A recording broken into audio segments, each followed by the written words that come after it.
Assalamualaikum warahmatullahi wabarakatuh. Bagaimana anak-anak? Sehat semua? Ibu berharap kamu sehat, sejahtera, dan dapat mendengarkan materi PJJ pada hari ini. Anak-anak, kita mulai pembelajaran pada hari ini untuk melanjutkan materi yang minggu lalu. Hari ini kita belajar tentang air tanah, danau, dan rawa. Sebelum kita mulai pembelajaran pada hari ini, marilah kita berdoa menurut agama dan kepercayaan masing-masing. Berdoa dimulai.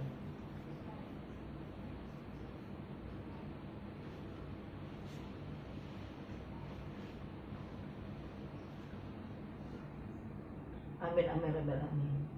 Oke anak, kita lanjutkan. Air tanah adalah massa air yang ada di bawah permukaan tanah. Lebih dari 98% dari semua air di daratan tersembunyi di bawah permukaan tanah.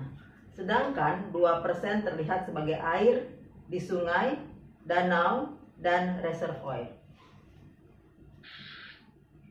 Air tanah atau disebut dengan ground water ialah air terdapat dalam lapisan jenuh air atau berisi air yang bagian atasnya dibatasi oleh muka air tanah dan bagian bawahnya dibatasi oleh lapisan batuan yang kedap air, disebut dengan impermeable.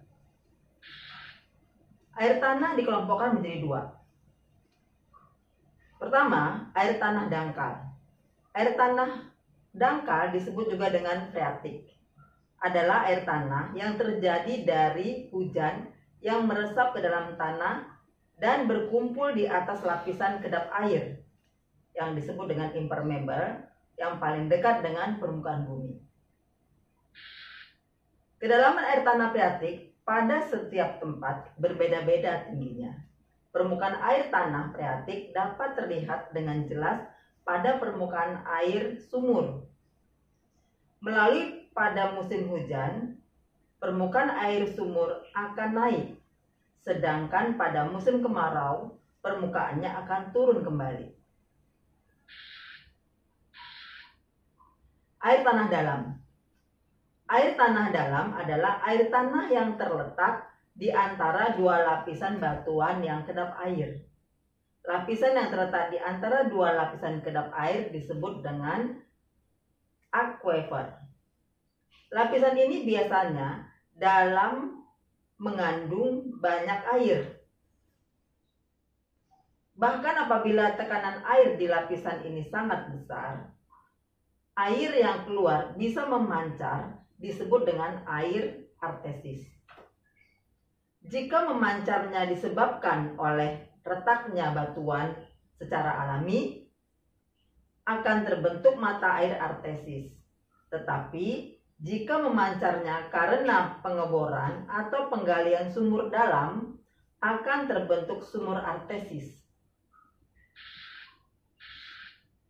Berdasarkan jenisnya, lebih detail lagi, air tanah dapat dikelompokkan ke dalam 7 bagian sebagai berikut.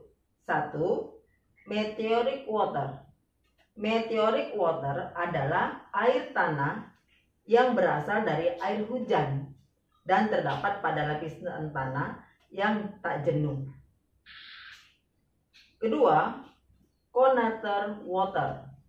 Connaught water adalah air tanah yang terperangkap dalam rongga-rongga batuan endapan. Sejak pengendapan itu terjadi, termasuk juga air yang terperangkap pada rongga-rongga batuan beku, leleran sewaktu magma tersembur keluar ke permukaan, asalnya mungkin dari air laut atau air darat. Ketiga, fossil water. Fossil water adalah air yang terperangkap dalam rongga-rongga batuan dan tetap tinggal di dalam batuan tersebut sejak penimbunan itu terjadi. Kadang-kadang istilah ini disamakan dengan connaught water. Keempat, air juvenile. Juvenile water adalah air yang berasal dari dalam bumi atau magma. Air ini bukan berasal dari air permukaan atau air atmosfer. Kelima, pellicular water.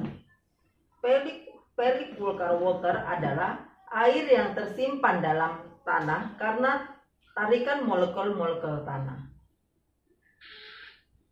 Keenam, phreatic water. Phreatic water adalah air tanah yang berada pada lapisan kulit bumi yang pereus atau sarang.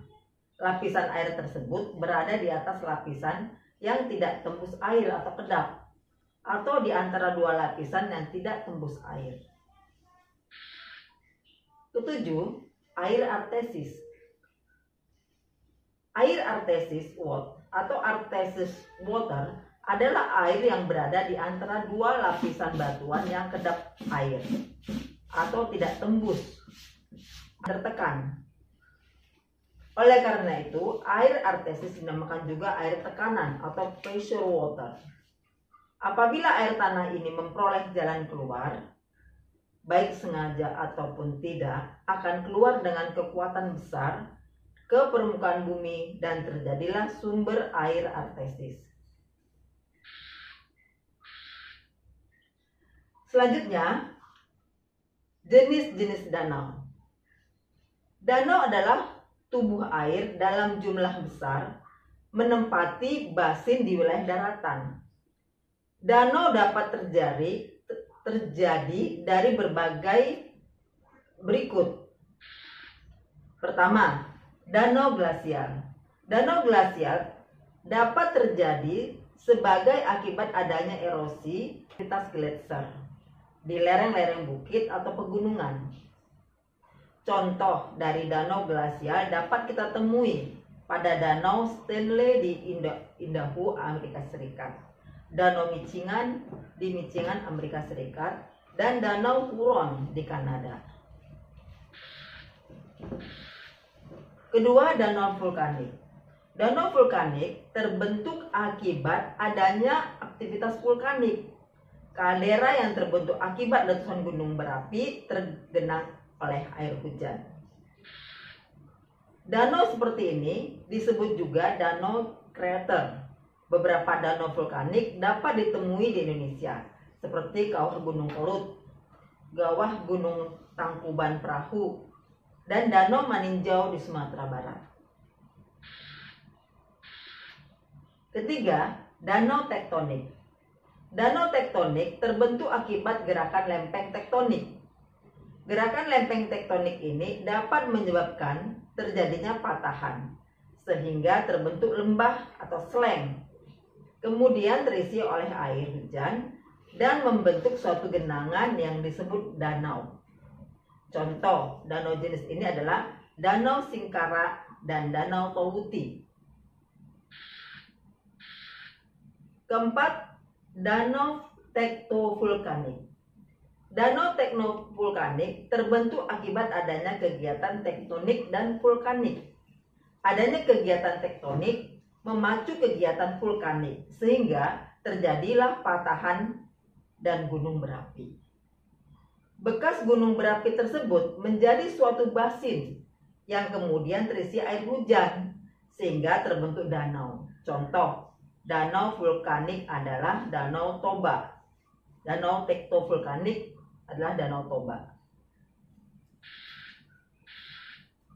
Kelima, danau karst. Danau karst terbentuk akibat adanya proses solusi atau pelarutan kapur oleh air sehingga terbentuk suatu dolin. Jika dolin ini terisi oleh air, maka terbentuklah danau karst.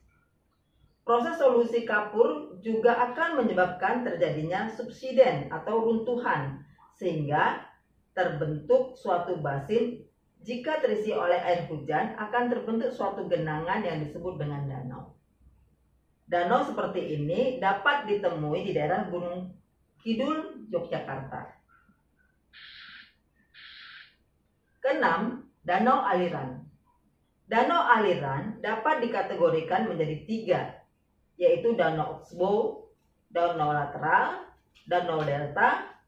Danau aliran terjadi akibat pemotongan meander, sehingga terbentuk sisa aliran yang tertinggal. Jika sisa aliran tersebut terisi air, maka terbentuklah danau oxbow. Danau aliran juga dapat terjadi akibat sedimentasi yang besar sehingga menutup muara anak sungai dan terbentuk genangan di muara anak sungai. Danau ini disebut dengan danau lateral. Jika genangan air ini terjadi di daerah delta, maka terbentuk danau delta. 7. Danau laguna. Danau laguna terjadi akibat kombinasi kerja antara angin dan ombak yang menyebabkan terjadinya tanggul-tanggul pasir di sepanjang pantai, kemudian membentuk suatu laguna. 8. Danau buatan. Danau buatan terjadi akibat adanya pembendungan sungai yang dilakukan oleh manusia. Contoh danau jenis ini adalah Danau Saguling, kemudian Danau Waduk Gajah Mungkur, dan Danau Waduk Kedung Umbu.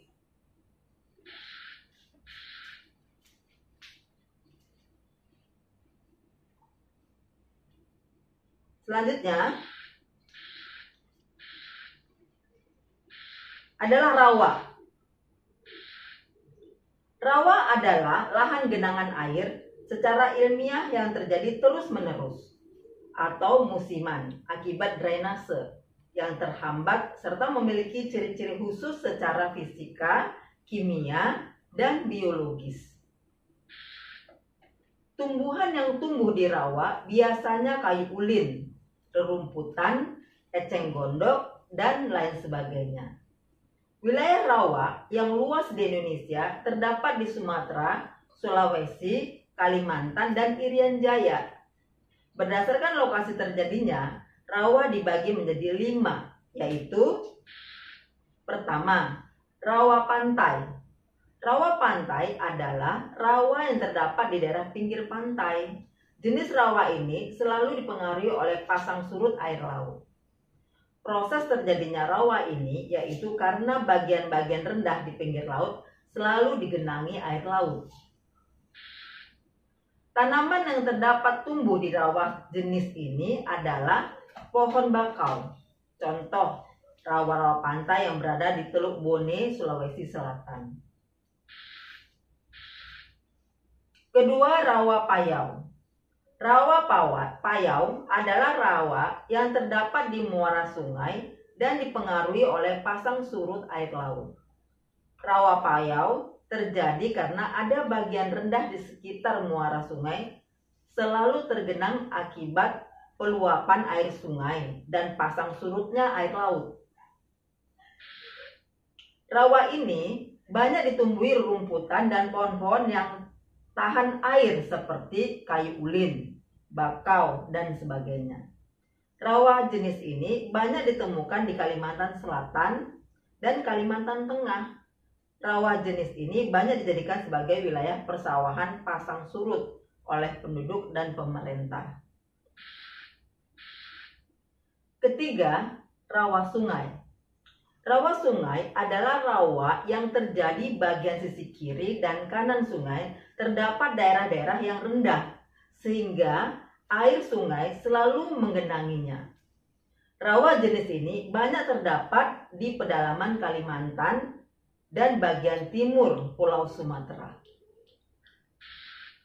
Contohnya, rawa-rawa yang ada di Sungai Musi, antara kota Palembang hingga kota Sebayu, Sumatera Selatan. Rawa-rawa Sungai Mahakam antara Muara Kaman hingga Muara Amuntai dan Kahala yang ada di Kalimantan Timur. Keempat, rawa cekungan. Rawa cekungan adalah rawa yang terdapat pada daerah cekungan tertentu yang selalu terisi oleh air. Terjadinya cekungan tersebut yaitu karena penurunan atau pengangkatan oleh tenaga endogen di sekeliling cekungan. Contohnya rawa Pening yang ada di Jawa Tengah. Kelima, rawa danau. Rawa danau adalah rawa yang terjadi akibat pasang surut air danau. Pada musim hujan, danau akan menggenangi daerah sekitarnya. dan pada musim kemarau air danau akan surut. Daerah sekeliling danau yang mengalami pasang surut akan terbentuk rawa danau. Contoh yaitu rawa yang di sekitar Danau Tempe, Sulawesi Selatan. Selanjutnya, berdasarkan rasa airnya, jenis rawa dapat dibedakan menjadi 3. 1. Rawa air asin. Rawa air asin adalah rawa yang memiliki kandungan air terdiri dari air asin atau air laut. Rawa ini banyak terdapat di daerah pantai di Indonesia, seperti rawa-rawa yang ada di pantai barat dan pantai timur Aceh. Rawa-rawa yang ada di sekitar pantai Teluk Bone, Sulawesi Selatan, dan sebagainya. Kedua, rawa air payau. Rawa air payau adalah rawa yang terbentuk karena adanya pencampuran antara air asin atau air laut dengan air tawar. Rawa ini memiliki rasa asin yang payau. Rawa air payau banyak terdapat di muara sungai yang ada di Kalimantan dan muara sungai yang ada di pantai timur Pulau Sumatera. Rawa air tawar adalah rawa yang kandungan airnya dipengaruhi oleh air sungai, air hujan, dan air tanah. Rawa ini memiliki rasa yang tawar.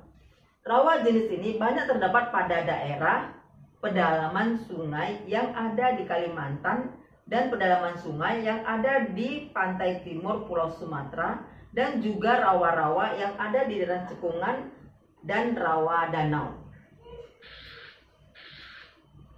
Berdasarkan kondisi air, tumbuh-tumbuhan yang hidup, rawa dibedakan menjadi 4, yaitu 1. Suam. Suam adalah lahan basah yang selalu digenangi air dengan jenis tumbuhan yang hidup seperti lumut, rumput-rumputan, semak-semak, dan tumbuhan jenis pohon. Kedua, mars. Sama halnya seperti suam, namun tumbuhan yang hidup didominasi oleh jenis lumut-lumutan, rerumputan, dan alang-alang. 3. Bog. Bog adalah lahan basah yang permukaan tanahnya relatif kering. Sedangkan dalam tanah bersifat jenuh air, genangan air dangkal hanya terlihat di beberapa tempat. Keempat, rawa pasang surut. Rawa pasang surut adalah jenis rawa yang airnya berasal dari pasang surut air laut. Tumbuhan yang hidup subur di jenis rawa pasang surut ini adalah tumbuhan bakau. Kemudian kita lanjutkan, yaitu karakteristik dan dinamika laut. Nah, untuk karakteristik dan dinamika laut ini akan kita lanjutkan pada pertemuan berikutnya. Sampai sini dulu materi Ibu sampaikan. Semoga bermanfaat dan dapat dipahami. Selanjutnya adalah tonton video berikut ini, kemudian buatlah resumenya, kerjakan dalam bentuk Word, dan kirimkan ke Classroom. Demikian materi ini, pembelajaran PJJ pada hari ini. Terima kasih. Wassalamualaikum warahmatullahi wabarakatuh. Danau dapat diartikan sebagai suatu cekungan muka bumi yang secara alamiah terisi oleh massa air yang umumnya air tawar dalam jumlah relatif besar. Tersumber air yang mengisi cekungan danau berasal dari air hujan dan aliran sungai yang bermuara ke danau yang bersangkutan. Pada beberapa wilayah yang memiliki tingkat penguapan sangat tinggi, kita jumpai danau yang airnya memiliki kadar garam atau salinitas tinggi. Contoh danau air asin, antara lain Great Salt Lake, Laut Kaspia, dan Laut Mati. Berdasarkan proses terbentuknya, danau dibedakan menjadi 6 macam, yaitu sebagai berikut. 1. Danau tektonik, yaitu danau yang terjadi akibat adanya proses tektonik yang mengakibatkan dislokasi lapisan batuan, seperti lipatan, patahan, dan penurunan atau pemerosotan. Akibatnya pada bagian muka bumi yang mengalami pemerosotan diisi oleh air hujan atau air resapan, sehingga terjadilah sebuah danau. Contoh danau tektonik antara lain Danau Poso, Danau Towuti, Danau Singkarak, Danau Tempe, dan Danau Takengon. 2. Danau vulkanik, yaitu jenis danau yang terletak pada bekas lubang kepundan atau kawah sebuah gunung api atau danau yang terjadi akibat adanya letusan gunung api. Letusan ini dapat menghilangkan sebagian kerucut atau dinding kawah. Contoh danau vulkanik ialah Danau Rinjani, Danau Telaga Warna, Danau Maninjau dan Danau Kerinci di Sumatera, Danau Poso dan Danau Matana di Sulawesi, Danau Keluh di Jawa, dan Danau Kalimutu di Flores. 3. Danau tektovulkanik merupakan jenis danau yang terbentuk dari gabungan proses tektonik, atau tanah longsor dan vulkanik atau letusan gunung api. Kemudian pada akhirnya membuat cekungan kemudian tergenang air dan terjadilah danau. Contoh dari danau tektovulkanik ini diantaranya Danau Toba di Sumatera, Danau Batur di Bali, dan Danau Ranau di Sumatera Selatan. 4. Danau Kares atau Dolina, yaitu danau yang biasa dijumpai di wilayah berbatu gamping sebagai akibat pelarutan batu kapur oleh air hujan yang membentuk cekungan-cekungan yang terisi air. Ukurannya tidak besar, danau tersebut juga biasa disebut lokva. Contohnya Danau Lokva Bendo Gede di Kecamatan Ponjong di daerah Gunung Kidul. 5. Danau buatan atau sering disebut bendungan atau waduk, yaitu danau hasil buatan manusia. Contoh danau buatan antara lain Waduk Jatiluhur, Waduk Saguling, Waduk Cirata di Jawa Barat, Waduk Sempot, Waduk Cacaban di Jawa Tengah, serta Waduk Karangkates dan Waduk Selorejo di Jawa Timur. 6. Danau glasial, yaitu jenis danau yang terbentuk akibat erosi oleh gletser. Jenis danau glasial ini terjadi di daerah yang pernah ditimbuni es dalam waktu yang lama seperti di Kanada Utara, Rusia Utara, dan Eropa Utara. Contoh danau glasial antara lain Danau Ontario, The Great Lake, Danau Mackenzie, Danau Michigan, dan Danau Saint Laurent di sekitar Amerika Serikat dan Kanada.